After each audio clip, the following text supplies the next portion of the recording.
présenté par Nini Family Music. La France. Tome 5. Après Louis XIV. Le royaume fragilisé. En 1715, après plus de 70 ans de règne, Louis XIV meurt à Versailles. Le roi Soleil laisse derrière lui une France puissante, mais profondément affaiblie. Les guerres ont vidé les caisses du royaume. Le peuple souffre de la pauvreté. Et la monarchie absolue commence lentement à montrer ses limites. Pourtant, à Versailles, le luxe continue. Tandis que la noblesse profite des richesses de la cour, la colère grandit dans les villes et les campagnes. Voici l'histoire de la France après Louis XIV. Lorsque Louis XIV meurt le 1er septembre 1715, toute l'Europe est marquée par la disparition du plus puissant roi de son époque. Pendant son règne, il a agrandi le royaume, construit Versailles et imposé la puissance française dans toute l'Europe. Mais ces décennies de gloire ont aussi laissé un pays épuisé. Les guerres contre l'Angleterre, les Provinces unies et le Saint-Empire romain germanique ont coûté énormément d'argent.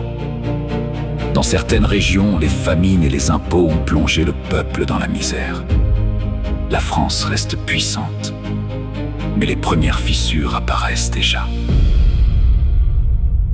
Après la mort de Louis XIV, son arrière-petit-fils Louis XV devient roi à seulement 5 ans.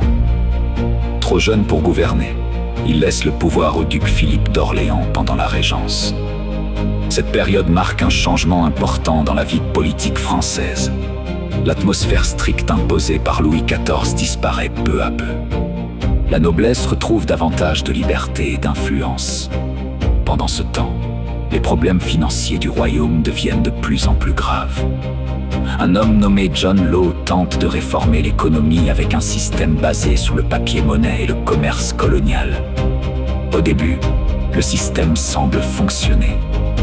Mais rapidement, une immense crise financière éclate. Beaucoup de Français perdent leur argent et la confiance envers le pouvoir commence à diminuer. En grandissant, Louis XV devient officiellement roi de France. Au début de son règne, le peuple l'apprécie.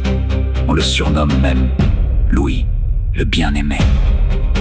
Mais avec le temps, son image se dégrade. Les guerres continuent d'épuiser le royaume. La guerre de succession d'Autriche, puis la guerre de 7 ans, coûte extrêmement cher à la France. Face à l'Angleterre, la France perd plusieurs colonies importantes, notamment au Canada. Cette défaite affaiblit considérablement l'influence française dans le monde. Pendant ce temps, à Versailles, le luxe et les fêtes continuent. La célèbre favorite Madame de Pompadour devient l'une des femmes les plus influentes de la cour.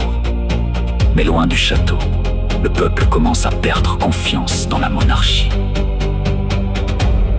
Pendant le règne de Louis XV, une nouvelle pensée se développe en France, le siècle des Lumières. Des philosophes comme Voltaire, Montesquieu et Rousseau critiquent les injustices de la société. Ils parlent de liberté, d'égalité et de séparation des pouvoirs. Diderot et d'Alembert créent l'encyclopédie afin de rassembler toutes les connaissances humaines. Dans les salons parisiens, les intellectuels débattent de politique, de science et de philosophie. Pour la première fois, beaucoup commencent à remettre en question l'autorité absolue du roi.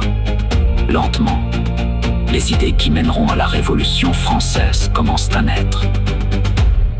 À la fin du règne de Louis XV, les inégalités deviennent immenses.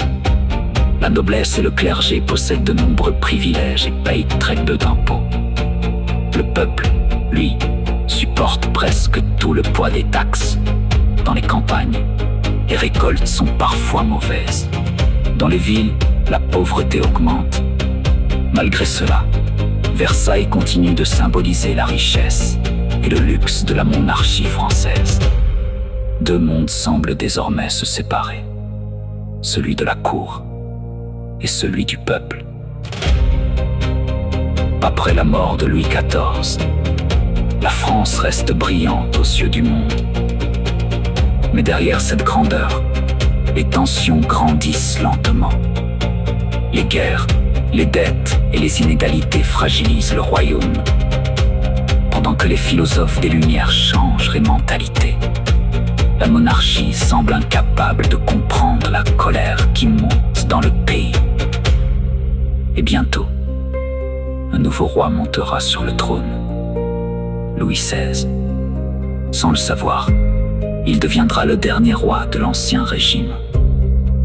Dans le prochain tome, découvre Louis XVI, Marie-Antoinette et les derniers jours de la monarchie française avant la Révolution.